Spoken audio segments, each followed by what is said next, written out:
Bismillahirrahmanirrahim. Assalamualaikum warahmatullahi wabarakatuh. Alhamdulillahirabbil alamin. Wassalatu wassalamu ala asyrafil anbiya wa afdalil mursalin. Habibina wa nabiyyina Muhammadin wa ala alihi wa sahbihi ajma'in. Qala ta'ala ya ayyuhalladzina amanu taqullaha haqqa tuqatih wa la tamutunna illa wa antum muslimun. Waalaikumsalam. Silakan. Jamaah yang dirahmati Allah Subhanahu wa taala, marilah bersama kita memuji Allah Azza wa Jalla, bersyukur kepada Allah Subhanahu wa taala atas apa yang Allah karuniakan kepada kita berupa nikmat-nikmat yang begitu besar dan begitu banyak yang diberikan kepada kita, sampai terkadang kita tidak menyadari bahwa kita senantiasa berada di dalam nikmat dari nikmat-nikmat Allah Azza wa Jalla. Maka oleh karena itu selalu kita ingatkan kepada diri kita pribadi dan kepada jamaah sekalian untuk senantiasa bersyukur kepada Allah Subhanahu wa taala. Ya. Karena dengan bersyukurlah kita akan menjaga nikmat itu, dengan bersyukurlah kita akan menyebabkan atau menjadikan nikmat itu ditambah oleh Allah Subhanahu wa taala. Allah taala berfirman, "La in syakartum la azidannakum wa la in kafartum inna 'adzabi lasyadid." Bila kalian bersyukur, maka aku akan tambahkan nikmat-nikmat itu. Bila kalian kufur, mengingkari nikmat Allah, maka aku atau azabku sangatlah pedih. Berikutnya salawat berserta salam semoga senantiasa membasahi lidah kita, lisan kita, untuk yang termulia baginda Nabi besar kita Nabi Muhammad sallallahu alaihi wasallam. Para jamaah yang dirahmati Allah Azza wa Jalla, kita mohon kepada Allah Subhanahu wa taala agar kita dikaruniakan hati dan jiwa yang senantiasa lentur dan terbuka untuk mendengarkan ayat-ayat Allah, untuk mendengarkan hadis-hadis Nabi sallallahu alaihi wasallam, serta tunduk untuk menjalankan perintah-perintah yang ada di dalamnya, untuk meninggalkan larangan-larangan yang ada di dalamnya, serta senantiasa berpegang teguh dengan apa yang ada dalam Al-Quran dan Sunnah Nabi Sallallahu Alaihi Wasallam. Jemaah yang dirahmati Allah Azza wa Jalla, kita akan melanjutkan pembahasan kita dalam majlis yang kita cintai ini, yang dimana tema besar kita adalah tentang rukun Islam. Ya, rukun Islam. Ya, rukun iman sudah selesai. Ya. Sekarang rukun Islam. Ya. Okay. Berapa rukun Islam? Siapa namanya ini? Alfi. Berapa rukun Islam, Alfi? 5. Boleh disebut? Coba. 1. Ayo, Alfi. Mas SMP sudah ada masuk SMP nih? Alfi? Ayo, Alfi. Coba kita simak rukun Islam yang 5 itu mana, Alfi? 1. Nah, tidak usah malu. Baik. Lagi. Rukun Islam. Lupa. 1. 2 kalimat syahadat. Nomor 2. Sebelum zakat. Ya, salat. Nomor 3. Puasa. Oke. Nomor 4. Zakat. Nomor 5. Naik haji ke Baitullah. Masya Allah, Masya Allah. Barakallahu fiikum. Baik, jadi itu rukun iman, rukun Islam jemaah. Rasul bersabda, "Buniyal Islamu ala khamsin."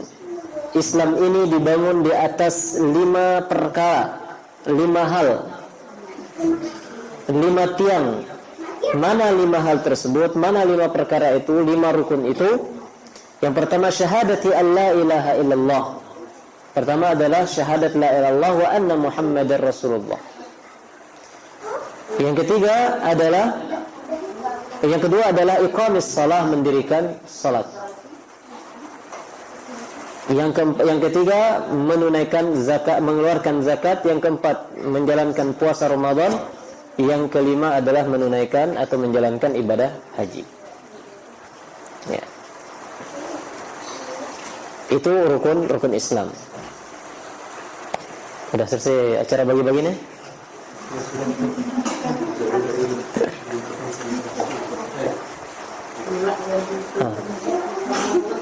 Iya. Baik. Pembahasan kita yang lalu adalah dalam rukun Islam yang pertama, yaitu syahadatain, 2 kalimat syahadat. Pada syahadat yang pertama yaitu asyhadu an la ilaha illallah. Ini yang kemarin kita bahas. Mulai dari makna atau 2 unsur yang terkandung di dalamnya, yaitu apa yang disebut dengan an-nafyu dan al-itsbat, peniadaan dan penetapan. Kemudian makna secara keseluruhan daripada la ilaha illallah. Dan yang terakhir pembahasan kita kemarin tentang pentingnya satu kesatuan daripada la ilaha illallah, yang dimana langkah memecah-mecahnya bukanlah langkah yang benar. Memotong-motong kalimat ini karena dia akan merusak kalimat tersebut, akan menghilangkan kekuatan makna yang ada di dalamnya. Ya, seperti misalnya cuma mengatakan la ilah saja. Mungkin ini sebagian dari kita ya sering lisannya terbawa, ya kalau kaget tu la ilah. Ini sangat fatal ya. Yang artinya tidak ada Tuhan, dia meniadakan adanya Tuhan. Atau dengan sekedar mencukupkan diri dengan kalimat Allah misalnya. Atau dengan kalimat hu atau huwa. Nah, ini telah kita jelaskan pada minggu yang lalu. Pada pertemuan kali ini masih dalam pembahasan la ilaha illallah ya. Jadi betul-betul kita akan kupas la ilaha illallah ini betul-betul sehingga kita menjadi apa? Ahlu la ilaha illallah. Menjadi pemilik dari kalimat la ilaha illallah. Untuk diketahui kalimat la ilaha illallah, dia adalah kalimat yang sangat mulia. Dia adalah kalimat sebagai kunci surga. Maka kita dapati dalam banyak hadis, barang siapa mengucapkan la ilaha illallah maka masuk surga. Siapa yang mengucapkan la ilaha sebelum meninggal masuk surga. Tetapi perlu diketahui jamaah yang dirahmati Allah Subhanahu wa taala bahwa kalimat la ilaha illallah akan betul-betul menjadi sangat luar biasa, akan berfaedah besar kepada pemiliknya atau yang mengucapkannya ketika dia tidak sekedar ucapan semata.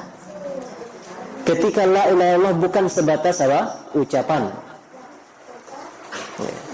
Tetapi kalimat la ilaha illallah lebih daripada itu. Ya. Nah, ini yang kemudian disebut oleh para ulama sebagai syurut la ilaha illallah, syarat-syarat la ilaha illallah. Jadi kalimat la ilaha illallah ada syarat-syaratnya.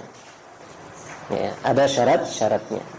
Sebagaimana ibadah-ibadah yang lain memiliki syarat baru dikerjakan dan dia sah. Kalau dia tidak ada syaratnya maka tidak sah. Maka demikian pula kalimat la ilaha illallah. Ya, orang yang mengucapkan kalimat la ilaha illallah maka mesti dia memenuhi syarat-syarat yang ada di dalam kalimat tersebut. Bila tidak, maka terancam dia sekedar hanya mengucapkan di lisan saja yang itu tidak berefek kepada keyakinan yang ada di dalam hatinya. Kenapa demikian? Karena kita dapati hadis-hadis yang menyebutkan tentang keutamaan la ilaha illallah ini. Ya. Misalnya diantaranya, ya, di mana hadis-hadis ini tidak hanya sebatas mengucapkan, tetapi dibarengi dengan apa? Dibarengi dengan keyakinan, dibarengi dengan keikhlasan kepada Allah Subhanahu wa taala. Semisal sabda Nabi sallallahu alaihi wasallam ketika beliau ditanya, "Ya Rasulullah, siapa yang paling beruntung mendapatkan syafaat engkau ya Rasulullah pada hari kiamat?" Ini pertanyaannya, siapa yang bakal mendapatkan syafaat? Apa jawaban Nabi? Man qala as'adun nas bi syafaati, bahwa manusia yang paling bahagia mendapatkan syafaatku nanti adalah orang yang mengucapkan la ilaha, man qala la ilaha illallah khalisan min qalbihi.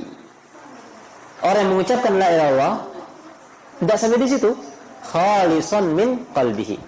Ada catatannya, yaitu apa? Dengan tulus dari hatinya. Berarti ini tidak sebatas apa?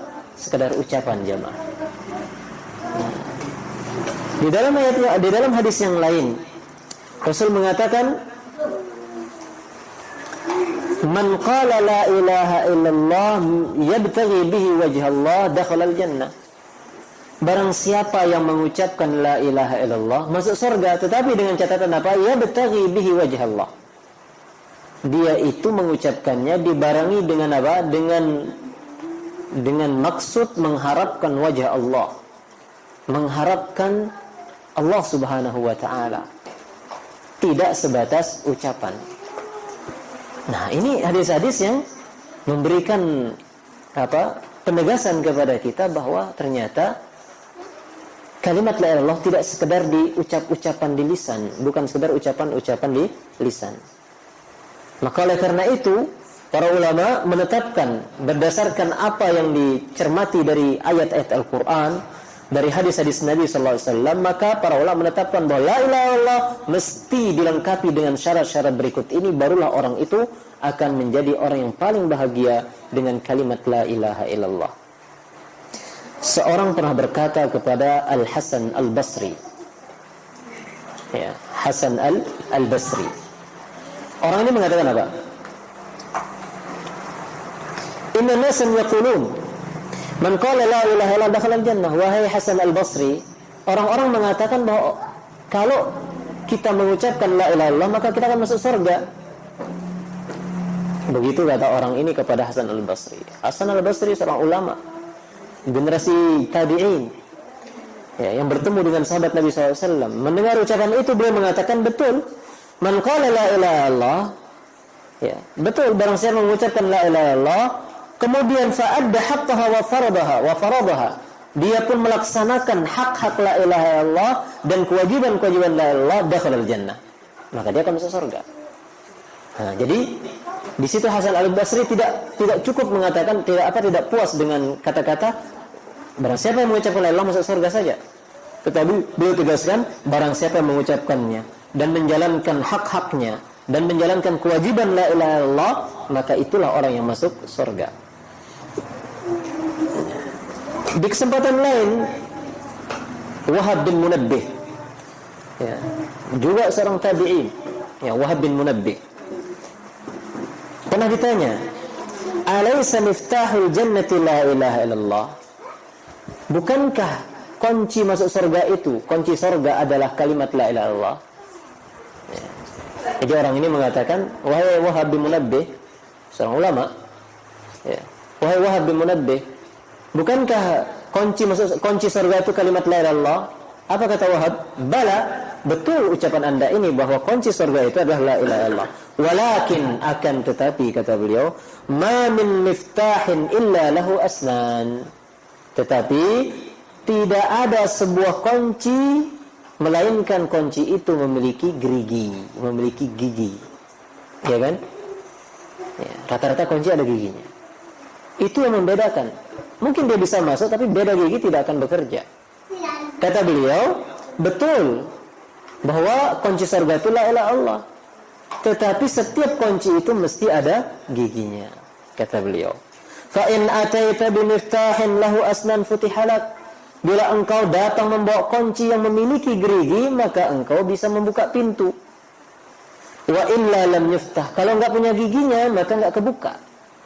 Bawanya cuman polos saja kayak besi paku itu. Enggak bisa buka kunci. Nah, inilah kalimat la ilaha illallah itu. Dia adalah kunci, namun dia punya gerigi.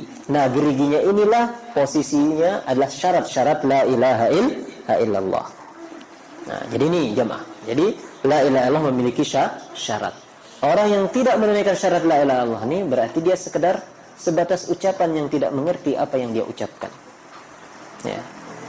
Ini kondisi orang yang sangat jauh dari ilmu, dari disiplin ilmu, ketika dia hanya bisa mengucapkan tapi nggak paham apa isi daripada ucapan tersebut.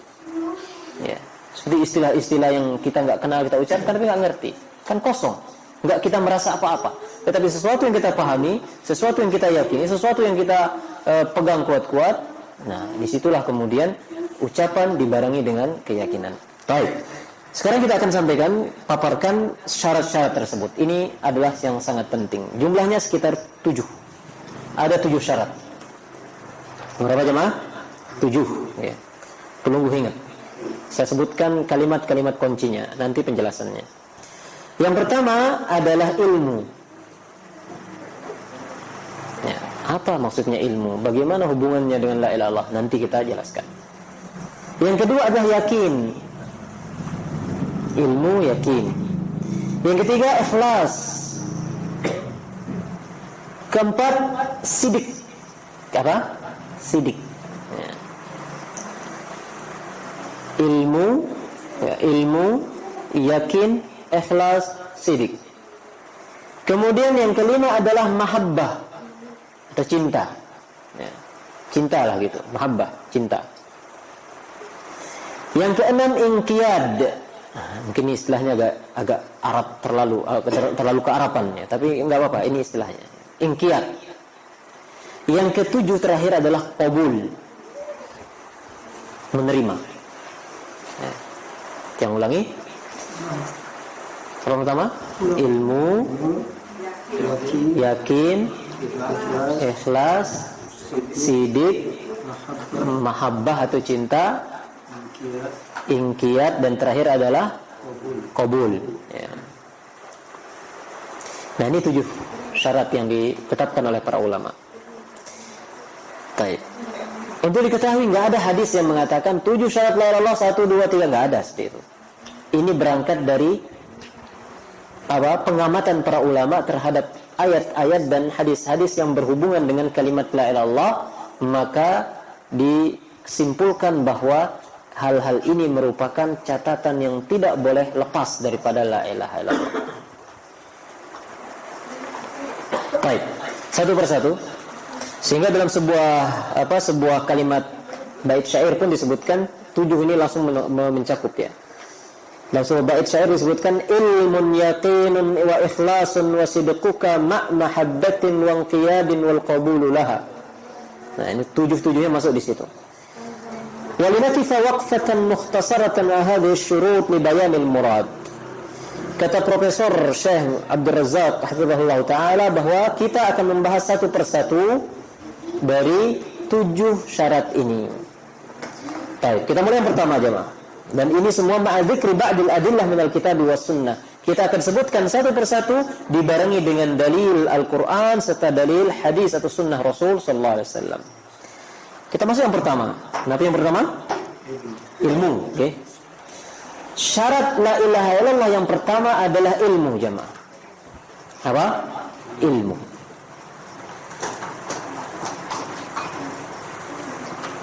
Apa itu ilmu? Al-ilmu bima'naha. Yang dimaksud ilmu adalah mengetahui, mengilmui. Apa yang diilmui? Maknaha. Makna dari la ilaha illallah. Ya. Ini yang pertama. Jadi setiap kita yang mengucapkan la ilaha illallah, maka hal pertama yang harus kita ketahui, harus paham la ilaha illallah. Gitu maksudnya. Harus ngerti apa arti la ilaha illallah. Apa artinya? Pembahasannya yang kita bahas pada pertemuan yang lalu. Yaitu la ma'buda bihaqqin illallah. Bahwa tidak ada yang berhak diibadahi, disembah kecuali Allah. Itu maknanya. Yang artinya semua sesembahan, semua yang diibadahi selain Allah dihilangkan. Semua yang dimintai selain Allah ditinggalkan. Semua yang disujudkan untuknya ditinggalkan. Semua yang diibadahi pokoknya. Hanya Allah saja. Nah, ini makna la ilaha illallah. Maka seseorang yang mengucapkan la ilaha illallah, dia harus mengerti dan paham la ilaha illallah itu maksudnya apa. Ya. Jangan sampai mengucapkannya dibarengi dengan ketidaktahuan, kejahilan. sama sekali tidak ngerti apa maksud la ilaha illallah. Sama sekali dia tidak tahu apa yang harus ditinggalkan, kalau apa yang harus dilakukan kalau sudah mengucapkan la ilaha illallah, dan apa yang harus dijauh dan ditinggalkan kalau sudah mengucapkan la ilaha illallah. Ini berarti jahil terhadap kalimat tersebut. Nah, ini yang harus kita singkirkan. Kita harus mengilmui apa makna daripada kalimat la ilaha illallah. Bahwa kalimat la ilaha adalah maksudnya ibadah hanya untuk Allah. Ya. Tidak boleh kita beribadah kepada selain Allah. Mana ibadah itu? Ibadah itu banyak. Salat, puasa, zakat, semuanya adalah ibadah, maka wajib hanya kepada Allah. Tidak boleh salat untuk selain Allah. Di antara ibadah juga adalah berdoa kepada Allah SWT. Maka berdoa meminta kemenangan, kesuksesan, keselamatan hanya kepada satu, yaitu Allah. Tidak boleh kepada selain Allah. Maka tidak boleh meminta berdoa kepada pepohonan, kepada pegunungan, kepada penunggu gunung, penunggu laut dan pantai dan seterusnya. Ya. Kenapa? Karena memohon itu adalah doa itu adalah, atau memohon atau berdoa itu adalah ibadah. Maka ibadah itu hanya milik Allah. Itu adalah makna daripada la ilaha illallah. Ya. Wa huwa al-ilmu bi ma'naha al-muradu minha nafyan wa itsbata. Yang dimaksud dengan makna atau berilmu di sini adalah mengilmui makna la ilaha illallah secara nafyan wa itsbata, baik secara penafian atau dan penetapan. Nah, kan itu dua rukun daripada la ilaha illallah itu. Ya, peniadaan dan penetapan. Atau istilahnya adalah an-nafyu wal itsbat. Nah, itu yang dikandung oleh kalimat la ilaha illallah. Kita tiadakan seluruh yang disembah selain Allah dan kita tetapkan hanya satu, yaitu Allah Subhanahu wa taala. Baik. Itu yang harus diilmui. Ya. Wa dzalika bi an ya'lam man qalaha. Yang demikian itu caranya adalah hendaknya orang yang mengucapkan la ilaha illallah ini mengetahui, mengilmui annaha tanfi jami'a anwa'al ibadati an kulli man siwallah, bahwa ketika dia mengucapkan la ilaha illallah itu, maka dia telah menyiapkan dirinya, mentalnya, ya, untuk meniadakan, untuk meninggalkan semua sesembahan selain Allah. Dan kesiapan ini yang tidak dimiliki oleh orang-orang musyrikin Quraisy. Orang-orang musyrikin Quraisy ketika diajak kepada kalimat la ilaha illallah enggak siap. Kenapa? Karena mereka tidak siap melepas Tuhan-Tuhan yang banyak itu. Makanya mereka mengatakan ketika diajak kepada la ilaha illallah yastakbirun. Mereka itu angkuh, tidak mau. Dan mereka mengatakan anatruku alihatana li syairin majnun. A'inna la tariku alihatana li syairin majnun. Apakah kita akan tinggalkan Tuhan-Tuhan kita? Ya, kita perhatikan kata mereka bukan Tuhan, tetapi Tuhan-Tuhan kita. Jadi banyak. Apakah kita akan meninggalkan Tuhan-Tuhan yang kita miliki, ya, hanya untuk mengikuti Muhammad ucapan la ilaha illallah? Nah, jadi mereka tidak siap. Nah, kita pun harus memiliki sikap tegas dalam masalah ini. Ketika kita menyatakan la ilaha illallah, kita harus punya kesiapan untuk melepaskan diri dari segala penggantungan nasib, penggantungan kesuksesan, keselamatan kepada selain Allah, termasuk kepada benda-benda atau kepada jin. Ya. Kalau kita masih meyakini bahwa kita sukses atau tidak hanya karena suatu benda kecil, misalnya cincin atau sabuk dan sebagainya, kita sudah ada unsur mempertuhankan benda ini. Ya.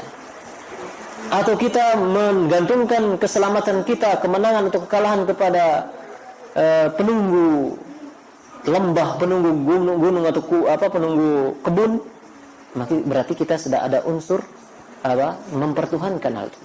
Itu yang dituntut oleh la ilaha illallah. Kamu harus tinggalkan semuanya itu. Jangan lagi meminta dan berharap kepada benda-benda itu atau kepada makhluk-makhluk itu, tetapi meminta dan berlindunglah kepada yang menguasai makhluk itu, yaitu Allah Subhanahu wa taala. Kenapa kita meminta kepada yang kecil sementara kita meninggalkan yang maha besar? Ya. Kenapa kita begitu takut kepada makhluk-makhluk yang hina sementara kita tidak takut kepada zat yang maha sempurna, yaitu Allah Subhanahu wa taala? Nah, ini secara logis saja sebenarnya. Harusnya setiap orang tuh bisa berpikir. Kalau dia takut kepada jin, bukan meminta dan memohon kepada jin itu, tetapi mintalah kepada yang menguasai jinnya, itu Allah Subhanahu wa taala. Tetapi apa yang terjadi? Banyak orang takut pada jin, akhirnya sujud nyembah ke jin tersebut. Akhirnya mereka terjatuh dalam peribadatan, penyembahan kepada selain Allah Subhanahu wa taala. Nah ini ya, jadi la ilaha illallah menuntut kita untuk meniadakan semua yang disembah selain Allah. Wa tutsbita dzalika lillahi wahdah, dan hanya kita tetapkan kepada Allah. Ya, hak ibadah hanya untuk Allah Subhanahu wa taala. Allah taala berfirman dalam surat Al-Fatihah, Iyyaka na'budu wa iyyaka nasta'in. Apa artinya? Hanya kepadamu kami beribadah dan hanya kepadamu kami meminta pertolongan. Allah gandeng di sini, beribadah dan minta tolong.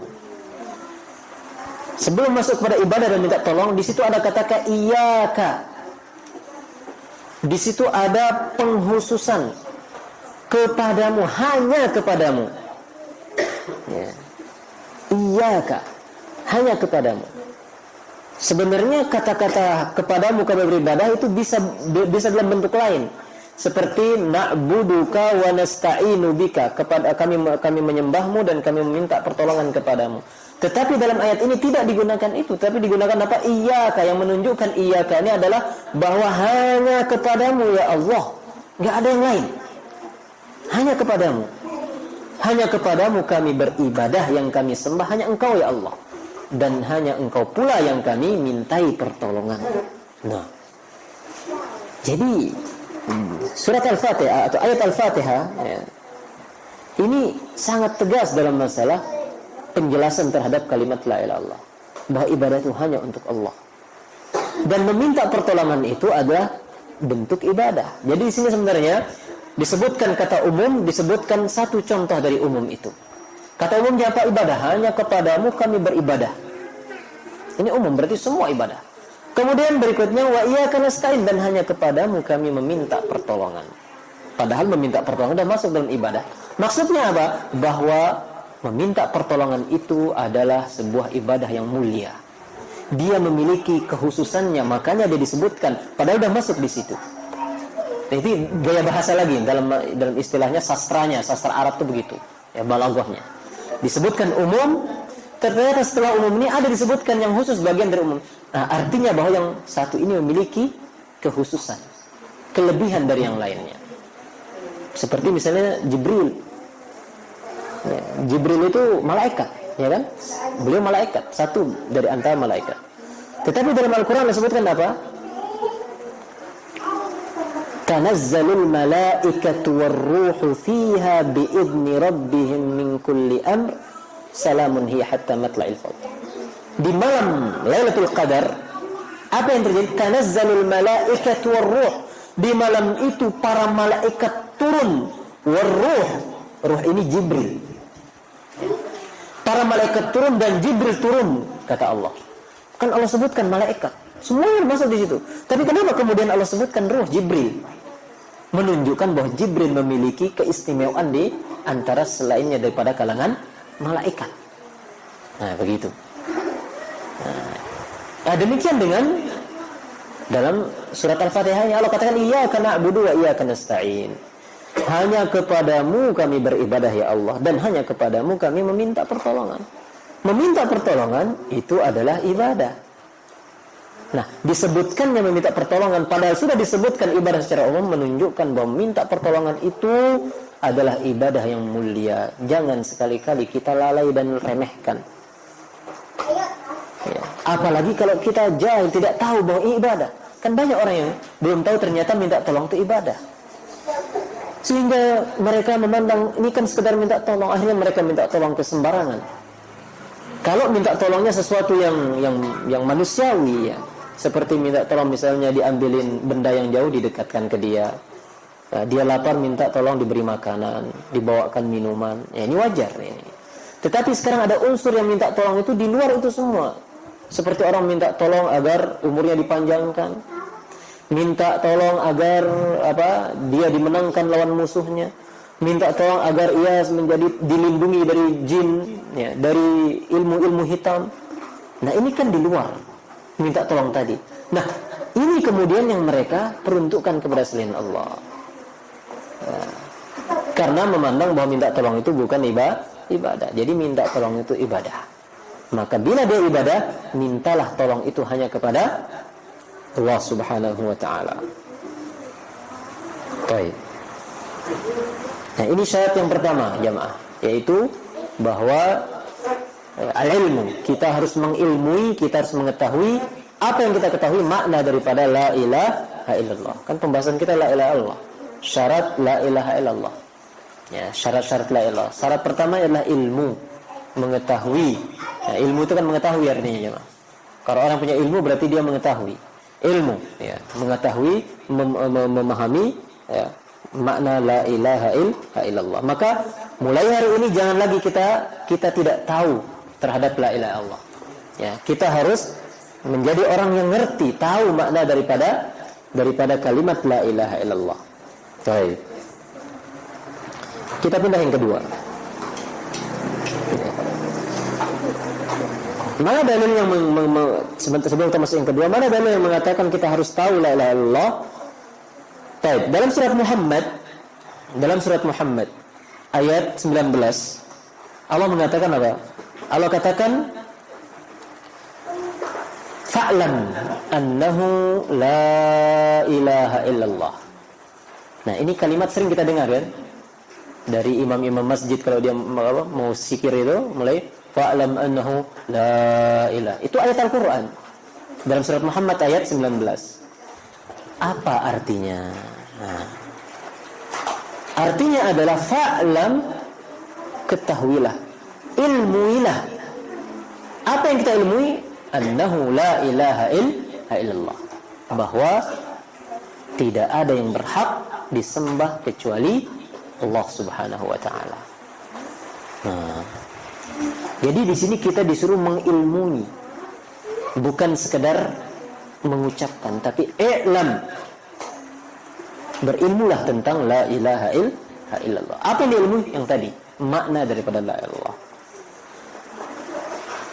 Di dalam hadis Rasul mengatakan, dalam hadis yang diriwayatkan oleh Imam Muslim, Rasul berkata, man mata, barang siapa yang meninggal dunia, wa huwa ya'lam, dan dia mengilmui, dia mengetahui, annahu la ilaha illallah, dakhalal jannah, bahwa la ilaha illallah, tidak ada yang berhak diberi kecuali Allah, maka dia akan masuk surga.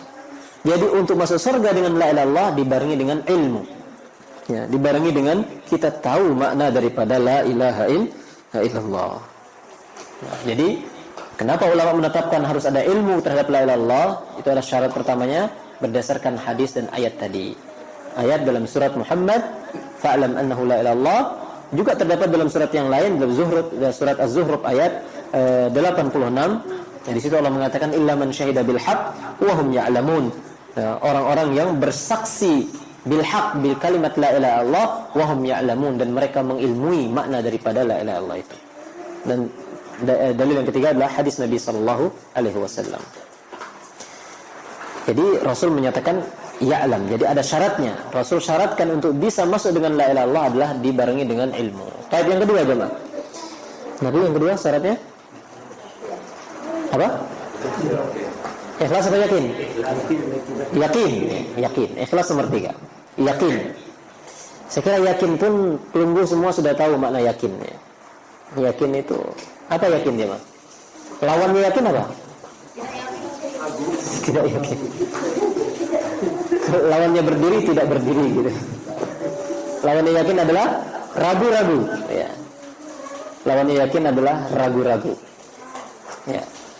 Berarti setiap orang yang mengucapkan la ilaha illallah maka hendaklah dibarengi dengan keyakinan. Dengan keyakinan dan jauh dari keragu-raguan. Yakin kita terhadap kalimat ini. Ya, yakin kita terhadap maknanya, bahwa hanya Allah yang disembah, harus kita yakini.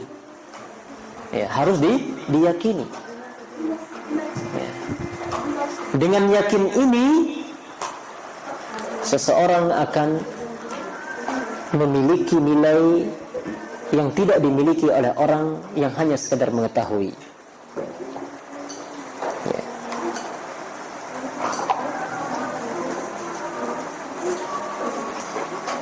Orang mengucapkan sesuatu, dia tahu apa yang dia ucapkan, tetapi dia tidak yakin terhadap hal itu. Kan banyak, ya kan? Dia tahu apa yang dia ucapkan, tetapi nggak dibarengi keyakinan. Akhirnya ya setengah hati dijalankan. Seperti misalnya Anda sakit diberi obat. Ini obatnya namanya ini, oh tahu namanya itu. Dibeli mana? Di warung Cina, obat Cina. Khasiatnya ini kalau Anda minum malam ini panas atau saat malam ini masih sakit, besok segar. Dia diberitahu, dia tahu sudah apa faedahnya seperti itu, fungsinya, khasiatnya. Tetapi nggak dibarengi dengan keyakinan. Saya nggak yakin. Akhirnya apa? Mungkin malam itu nggak akan minum, mungkin ditaruh di pojokan rumah, selesai. Itu orang yang tahu tapi tidak dibarengi dengan yakin. Maka yakin itu memiliki peranan besar. Apalagi dalam masalah iman, dalam masalah kalimat la ilaha illallah. Banyak orang tahu, banyak orang ngerti makna la ilaha illallah, apalagi orang-orang musyrikin, orang Quraisy. Ya, mereka tahu la ilaha illallah, tetapi mereka tahu tidak yakin. Mereka tahu tidak meyakininya. Akhirnya mereka tidak masuk ke dalam Islam, tidak dikatakan sebagai orang beriman. Ya, jadi harus dibarengi dengan keyakinan. Allah Ta'ala berfirman, innamal mu'minuna alladhina amanu billahi wa rasulihi thumma lam yartabu. Orang-orang beriman itu hanyalah orang-orang yang beriman kepada Allah dan Rasulnya, thumma lam yartabu, dan mereka tidak ada keraguan, tidak ragu-ragu lagi.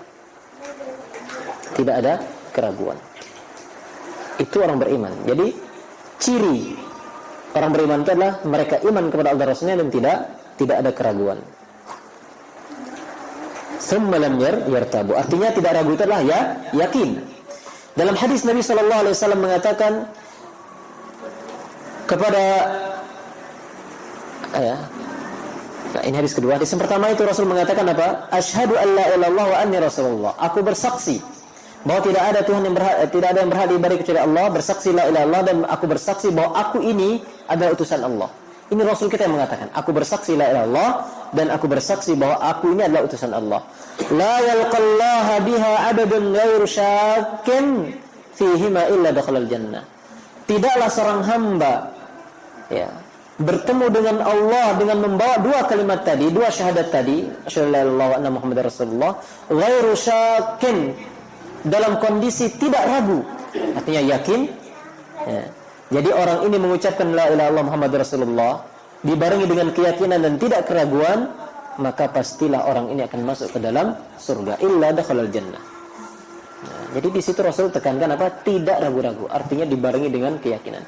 Yakini makna daripada la ilaha illallah ini.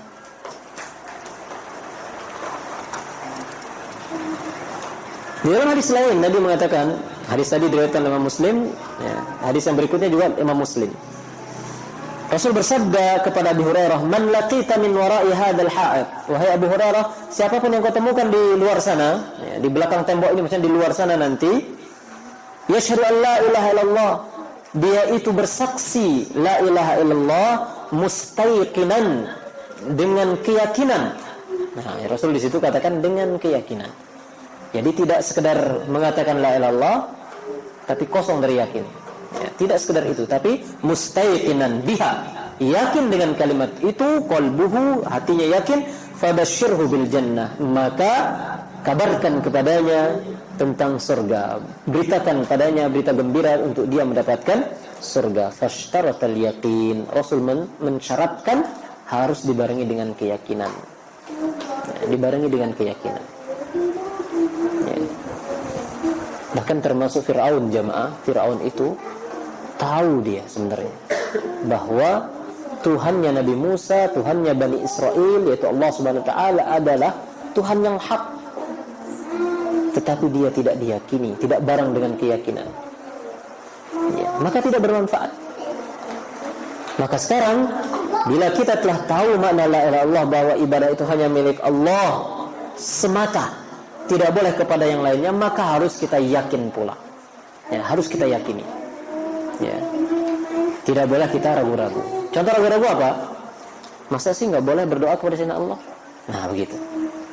Sekedar kita minta-minta sekedar saja. Kan minta. Sebagai apa kata orang itu kadang syarat kata istilahnya. Syarat untuk bisa sakti itu minta misalnya. Syarat untuk bisa sembuh itu mohon-mohon. Maka ini bentuk keraguan-raguan. Tahu saya tidak boleh beribadah kepada selain Allah, tahu saya tidak boleh menyembah selain Allah, tetapi ini saya rasakan nggak masalah, nggak apa-apa. Nah, ini ada keraguan. Ya. Maka ini harus dihilangkan. Bila kita tahu, bila kita ucapkan la ilaha illallah dan kita mengerti, memahami maknanya bahwa tidak ada yang berhak diibadahi kecuali Allah, maka harus kita yakin bahwa memang itulah ya, iman itu, bahwa tidak boleh kita menyembah selain Allah Subhanahu wa taala. Itu syarat yang kedua ya. Pertama al-ilmu, kedua al-yaqin. Yang ketiga adalah al-ikhlas. Ya, ikhlas. Apa ikhlas itu jemaah? Ikhlas itu hanya murni. Ya. Tidak ada campurannya. Makanya kalau susu yang murni dikatakan ini susunya khalis, murni. Ya. Sama kayak orang sudah selesai dari kesibukan dikatakan kholas. Kholas itu artinya apa? Sudah enggak sibuk lagi, berarti bersih dari kesibukan. Ya. Makanya orang ikhlas itu apa? Orang yang bersih hanya kepada Allah, enggak ada ikut-ikut yang lain. Enggak ada embel-embel ingin dipuji, ingin disanjung untuk mendapatkan sanjungan, untuk mendapatkan kedudukan ketika dia beramal, tidak ada. Murni ikhlas hanya untuk Allah Subhanahu wa taala. Ya.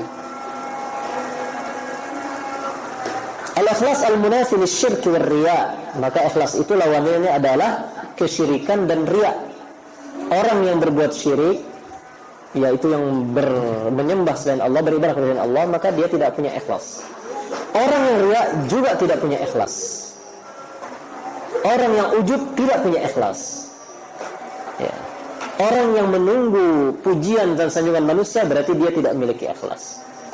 Karena ikhlas itu berlawanan dengan hal itu. Orang yang ikhlas, orang yang tidak syirik. Orang yang ikhlas, orang yang tidak riya. Orang yang ikhlas, orang yang tidak ujub. Orang yang ikhlas, orang yang tidak mengharapkan pujian, sanjungan dari manusia. Maka kalimat la ilaha illallah juga harus diucapkan dengan ikhlas. Jangan mengucapkannya lantaran agar dipilih. Misalnya seperti calon pemimpin daerah. Kalau saya tetap dengan agama lama saya, bakal sulit untuk menang. Ganti agama sudah. Dia ucapkan kalimat la ilaha illallah. Ada unsur ketidakikhlasan. Atau sebagian orang yang banyak fenomena terjadi apa? Menikah beda agama. Wanitanya Islam, akhirnya si laki ingin masuk Islam, mau mengucapkan la ilaha illallah dengan tujuan mendapatkan wanitanya. Masalahnya boleh apa tidak dengan alasan seperti itu masuk Islam? Boleh. Tetapi setelah itu tentunya dibarengi dengan syarat-syaratnya.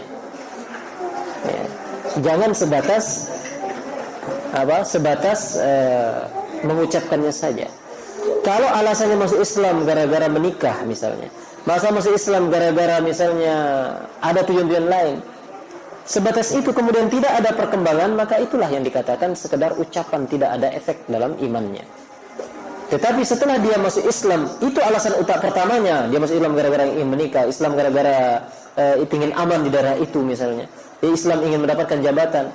Kemudian setelah dia ucapkan kalimat la ilaha illallah, dia pun membarengi dengan belajar, dengan memenuhi syarat-syarat la ilaha illallah, maka itu pun menjadi Islam yang benar, tidak masalah. Dan banyak sahabat yang alasan pertamanya masuk Islam gara-gara menikah, tapi kemudian dia menjadi sahabat yang sangat mulia dan menjadi calon penuju surga, tidak masalah. Hanya saja yang kita maksudkan adalah bahwa kalau sekadar itu alasan dan kemudian tidak dilengkapi dengan syarat-syaratnya, maka itulah kalimat la ilaha yang tidak dibarengi dengan ikhlas. Jadi harus dibarengi dengan ikhlas, mengucapkan kalimat la ilaha dan menjalankan kalimat tersebut. Apa kata Nabi sallallahu alaihi wasallam ketika beliau ditanya, "Man as'adun nas bi syafa'atika yaumal qiyamah?" Siapa yang paling bahagia dengan syafaatmu pada hari kiamat ya Rasulullah? Apa jawaban Nabi? "As'adun nas bi syafa'ati yaumal qiyamah." Manusia yang paling beruntung yang akan mendapatkan syafaatku pada hari kiamat adalah man qala la ilaha illallah, orang yang mengucapkan la ilaha illallah khalisan min qalbihi. Orang yang mengucapkan la ilaha illallah dibarengi dengan ikhlas, hanya karena Allah dia mengucapkannya itu, min qalbihi, dari dalam lubuk hatinya. Fashtaratal ikhlas. Dalam hadis ini Rasul mensyaratkan keikhlasan. Jadi ucapkan kalimat ini, jalankan maknanya, berangkat dari rasa ikhlas hanya untuk Allah Subhanahu wa taala, bukan embel-embel yang lain. Bukan riya, bukan kedudukan, bukan sanjungan dari manusia, dan bukan urusan-urusan dunia yang lain. Baik, wallahu taala alam. Baik, barangkali 3 dulu jamaah yang dirahmati Allah Subhanahu wa taala, kita bisa sampaikan 3 dari 7 syarat la ilaha illallah ya, yang mesti kita penuhi untuk sempurnanya kalimat la ilaha illallah. Ya, apa yang 3 itu? Ilmu, yakin, dan ikhlas. Sisanya ada 4. Insyaallah pada pertemuan yang akan datang kita akan sempurnakan, lengkapi pembahasan ini. Wallahu taala alam. Seperti biasa, silakan bila ada hal-hal yang perlu kita diskusikan, maka waktu yang tersisa untuk kita diskusi. Ya, Ustaz. Silakan. Saya pernah mendengar bahwa di dalam hadis Bukhari Rasulullah pernah mengatakan bahwa kamu masuk surga bukan karena amalan baik atau ibadah baik. Aku pun masuk surga bukan juga karena ibadah atau amalan baik. Tapi kamu, aku masuk surga karena rahmat dari Allah. Nah, pengertian ini bagaimana rahmatnya? Kadang kita sudah berilmu, seperti tadi yakin dan ibadah sudah kita lakukan, tapi bukan karena itu, tapi karena rahmat dari Allah. Itu bisa dijelaskan. Baik. Tabarakallah, Masya Allah. Pertanyaan yang sangat bagus sekali ini. Jadi pertanyaan beliau adalah dalam sebuah hadis ya, Rasul menyebutkan bahwa seseorang itu masuk surga bukan karena amalnya, bukan karena ibadahnya, tetapi karena rahmat Allah Subhanahu wa taala. Rasul mengatakan bunyi hadisnya, la yadkhulul jannata la yadkhulu ahadul jannata bi amalihi. Ya. Tidak ada orang yang masuk surga karena amalnya. Wala anta ya Rasulullah. Sahabat heran dan bertanya, apakah engkau juga demikian ya Rasulullah? Engkau tidak akan masuk surga karena amalmu? Rasul mengatakan, wala ana, termasuk saya tidak bisa masuk surga hanya karena amal. Illa ayyataghammadani Allah birahmatihi. Kecuali apabila Allah SWT memberikan rahmatnya kepadaku. Itulah yang membuat aku masuk surga. Apa maksudnya daripada hadis ini? Hadis ini pertama yang harus kita hindarkan adalah jangan sampai salah memaknakannya. Salah memaknakannya gini. Berarti enggak ada faedahnya kita beramal. Ngapain kita beramal kalau memang kita itu bukan masuk surga karena amal kita? Kita nunggu rahmat saja kalau gitu. Nah, ini perlu kita hindari. Tidak. Ya. Untuk diketahui, amal adalah salah satu sebab untuk mendapatkan rahmat Allah. Bahkan ia adalah sebab yang sangat utama. Ya. Maka kalau mau rahmat Allah, beramallah. Nah, begitu. Jadi kejarlah rahmat Allah yang akan menyebabkan kita masuk surga. Dengan apa? Dengan kita perbanyak amal. Kemudian, poin yang kedua, bahwa kita tidak masuk surga karena amal. Iya, kenapa? Karena kalau amal ini yang dijadikan sebagai timbal balik dari apa yang Allah berikan kepada kita, maka nggak akan pernah setimpal. Itu maksudnya. Jadi amalan ini kalau kita jadikan sebagai ongkos masuk surga, nggak cukup. Itu maksudnya. Jadi kalau dipakai tukar barang, ya, barter antara amal kita dengan nikmat yang Allah berikan kepada kita nggak cukup-cukup untuk membayar apa yang Allah berikan kepada kita. Itu maksudnya bahwa kalian tidak bisa masuk kok sekedar amal, ya. Tetapi kalian itu masuk karena rahmat Allah Subhanahu wa Ta'ala. Maka untuk mendapatkan rahmat itu caranya apa? Menjalankan perintah Allah, yaitu beramal. Nah, itu maksudnya. Jadi maksud di situ ini adalah bukan meniadakan amal sama sekali, tetapi kalau amal itu dijadikan sebagai nilai tukar balik daripada apa yang Allah berikan kepada kita, maka di situ dia nggak setimpal, tidak akan pernah bisa memasukkan kita ke dalam surga. Ya. Tetapi yang berperan besar adalah rahmat Allah Subhanahu wa Ta'ala, dan rahmat itu diperoleh dengan kita menjalankan perintah Allah, yaitu beramal dan meninggalkan larangan-larangannya. Demikian nih, wallahu a'lam. Gimana Pak Sanasi? Baik. Karena saya mendengar ketika siapa mengucapkan la ilaha illallah waktu akhir hayat atau kemauannya masuk surga. Syukur alhamdulillah. Berarti termasuk begitu aja kalau ucapan kalimat la ilaha illallah. Artinya apa? Tahu-tahu nggak bisa masuk. Oh gitu. Seperti yang dijanjikan Ustaz tadi, ada kunci, tapi kunci itu ada giriknya Pak. Ya. Nah, itu setelah merasa Ini ungkapan atau pertanyaan? Ungkapan ya. Ungkapan. Tapi yang saya tanyakan itu, Oh, ada pertanyaannya, silakan. ya, yang saya tanyakan itu, apakah tidak boleh masuk kita kalau seperti dikatakan orang itu waktu akhir hayat itu tidak bisa masuk juga kalau ada yang mengucapkan kalimat la ilaha illallah. Gimana? Kalau apakah tidak bisa masuk surga kalau kita mengucapkan kalimat la ilaha? Orang yang waktu mengakhirkan hayat, Ketika dia mengucapkan ketika akhir hayatnya dia mengucapkan la ilaha illallah, dia dia akan masuk surga. Ya, terus banyak orang mengatakan masuk surga. insya Allah itu adalah di antara ciri, karena Rasul mengatakan demikian. Ya. Man kana akhiru kalamihi la ilaha illallah dakhala al-jannah. Siapa yang akhir ucapannya sebelum meninggal akan masuk la ilaha illallah, akan masuk surga. Maka kita berharap besar bila dia sempat mengucapkan la ilaha illallah, itu pertanda dia akan masuk surga. Ya. Tapi ada gerigi. Geriginya. Kunci lagi Ya. gerigi itu lagi tadi. Mungkin itu yang benar yang baru bisa masuk itu maksud saya. Iya. Nah, itu tentunya dilaksanakan ketika dia masih dalam kondisi luang, sehat walafiat, ya. Gimana dia selama ini punya keyakinan, punya akidahnya seperti apa? Apakah dia masih meyakini hal-hal yang berbau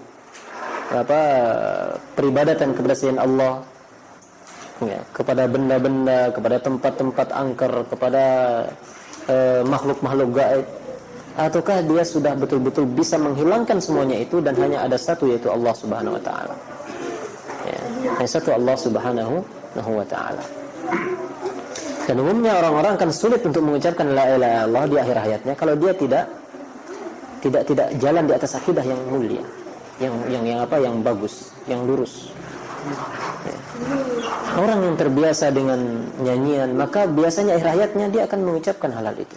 Bahkan terjadi fenomena di kitab-kitab sejarah disebutkan, atau di dalam kitab-kitab, ya. Ada orang yang biasa muntitin anak cewek gadis, ya. Ketika dia meninggal dunia disuruh la ilaha illallah, bukan la ilaha diucapkan, nama gadis itu diucapkan berkali. Gitu. Ada yang biasa nyanyi, ini zaman dulu ini, belum sehebat sekarang nyanyi-nyanyian atau musik. Nah, ketika diucapkan la ilaha illallah, dibilang bukan la ilaha, tantana. Ternyata tantana itu bunyi nyanyiannya. Nah, orang itu akan mati di atas apa yang biasa dia lakukan. Ketika dia terbiasa di atas akidah yang lurus, di atas kalimat la ilaha illallah, menjalankan makna la ilaha illallah, maka Allah akan permudah baginya mengucapkan kalimat tersebut di akhir hayatnya. Bukan saja di akhir hayatnya, bahkan di fitnah kubur, di dalam kubur, ketika dia ditanya oleh malaikat munkar dan nakir, Allah akan permudah baginya. Yusabbitullahu alladhina amanu bil qawli tsabit fil hayatid dunya wa fil akhirah. Allah akan kokohkan orang-orang beriman dengan ucapan yang kokoh baik di dunia maupun di akhirat. Jadi bisa karena biasa mungkin begitu. Ya kurang lebih begitulah. Ya, kurang lebih begitu. Allahu a'lam. Ustaz, jadi untuk mentalkinkan itu cukup la ilaha illallah saja ya? Ya, cukup la ilaha illallah saja. Ya. Tidak disebutkan Muhammad Rasulullah di situ. Ya, atau kalimat yang lain. Dan tidak perlu diulang.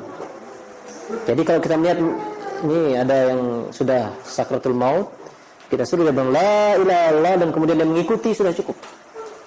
Ya, jangan terus diulang-ulang. Ya, kecapean, kelelahan. Ya, ini orang sedang sekarang berhadapan dengan mautnya. Maka cukup dia bisa sekali, alhamdulillah.